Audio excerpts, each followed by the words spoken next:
વર્લ્ડના કેટલાક એવા લોકો છે કે જેને આ સુરતનો લેબગ્રોન ડાયમંડ વિકસી રહ્યો છે એ આંખમાં કણાની જેમ ખૂંચી રહ્યો છે। સુરતનો લેબગ્રોન ડાયમંડ છેલ્લા કેટલાક વર્ષોથી સારું એવો વિકાસ પામી રહ્યો છે અને જ્યારથી પ્રધાનમંત્રી નરેન્દ્ર મોદીએ પોતે લેબગ્રોન ડાયમંડને પ્રમોટ કર્યું અને યુએસના પૂર્વ રાષ્ટ્રપતિના પત્ની ને જ્યારે લેબગ્રોન ડાયમંડ ભેટ આપ્યો ત્યારથી લેબગ્રોન ડાયમંડનું મહત્ત્વ વધારે વધી ગયું છે। પરંતુ વર્લ્ડના કેટલાક એવા લોકો છે કે જેને આ સુરતનો લેબગ્રોન ડાયમંડ વિકસી રહ્યો છે એ આંખમાં કણાની જેમ ખૂંચી રહ્યો છે।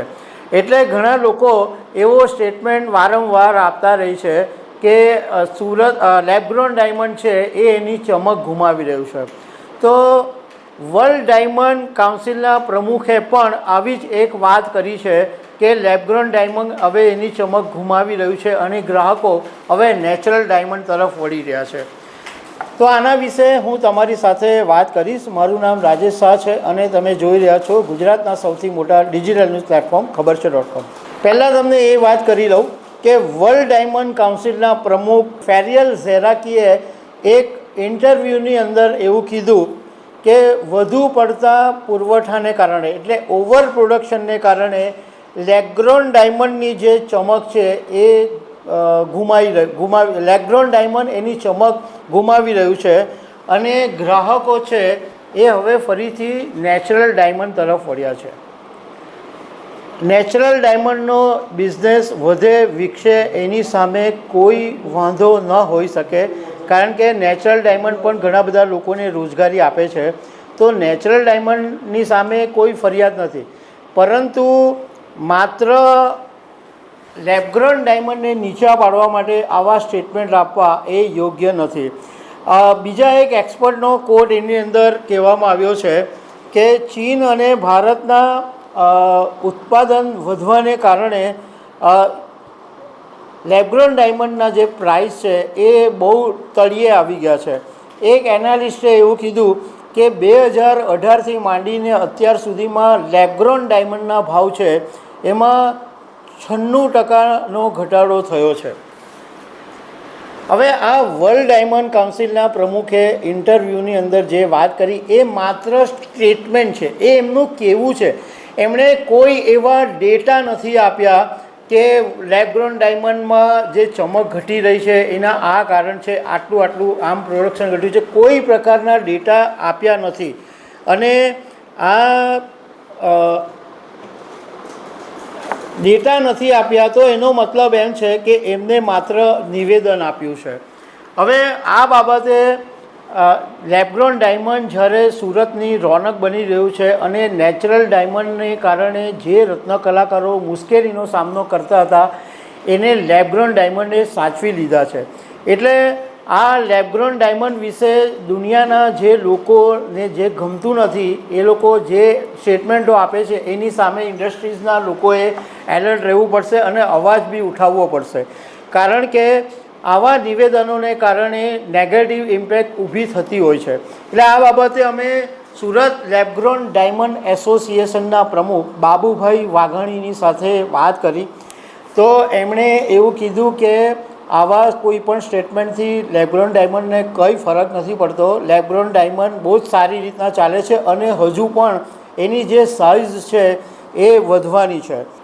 એમણે એમ કીધું કે લેબગ્રોન ડાયમંડ હવે નેચરલ ડાયમંડની પેરેલલ છે, કારણ કે જે રીતના નેચરલ ડાયમંડ કોઈ રીતના પર્યાવરણને નુકસાન નથી કરતું એવી જ રીતના લેબગ્રોન ડાયમંડ પણ કોઈ રીતના નુકસાન નથી કરતું। અને છેલ્લા 12 વર્ષથી અત્યાર સુધીમાં લેબગ્રોન ડાયમંડ વિશેની જે નેગેટિવિટી હતી એ બધી ખતમ થઈ ગઈ છે। ડુપ્લિકેટ ડાયમંડ કે સીવીડી કે આ કે તે એવું બધું લેબગ્રોન ડાયમંડ વિશે કહેવાતું અને લોકોને કદાચ એ વખતે એવું હતું કે લેબગ્રોન ડાયમંડ વિશે વિશ્વસનીયતા વધી, પરંતુ આ બધી બાબતો હવે ખતમ થઈ ગઈ છે અને ગ્રાહકોને પણ હવે ક્લિયર કટ ખબર છે કે આ લેબગ્રોન ડાયમંડ છે।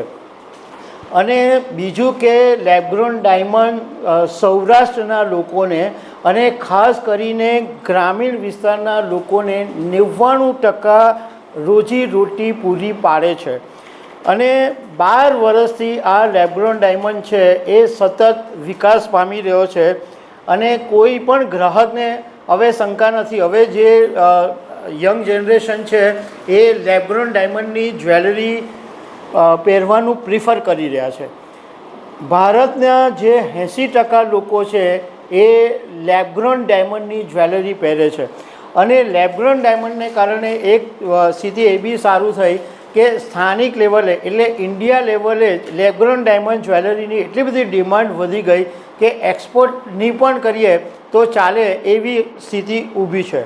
આ વખતે જે દિવાળીનું વેકેશન સામાન્ય રીતે 21-25 દિવસનું હોય એને બદલે લગભગ 15 દિવસની અંદર આ લેબગ્રોન ડાયમંડના ડેવલપમેન્ટને કારણે કારખાનાઓ ફરીથી ધમધમતા થઈ જવાના છે.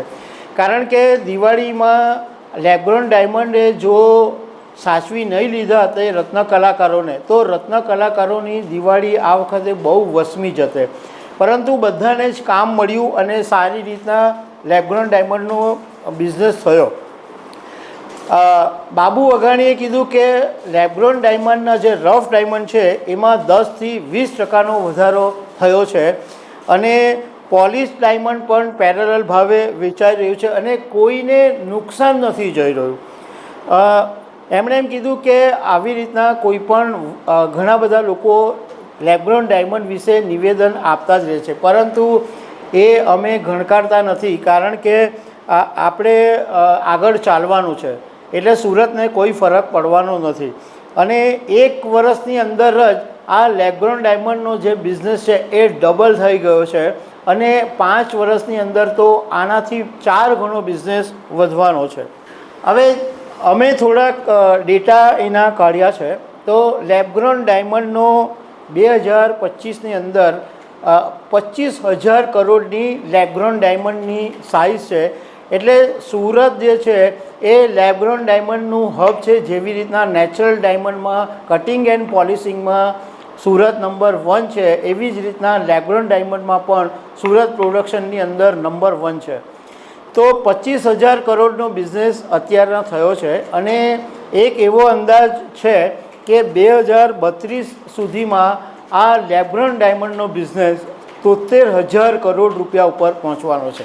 એક એવી પણ પરિસ્થિતિ આવીને ઊભી રહેશે કે લેબગ્રોન ડાયમંડના પ્રોડક્શન વધવાને કારણે રત્ન કલાકારોની અછત ઊભી થશે અને એની સામે જે ટેકનોલોજી છે એ મશીનરીનો વ્યાપ વધવાનો છે. તો દર્શક મિત્રો, આવી અનેક વાતો સાથે અમે તમને મળતા રહીશું. Thank you very much.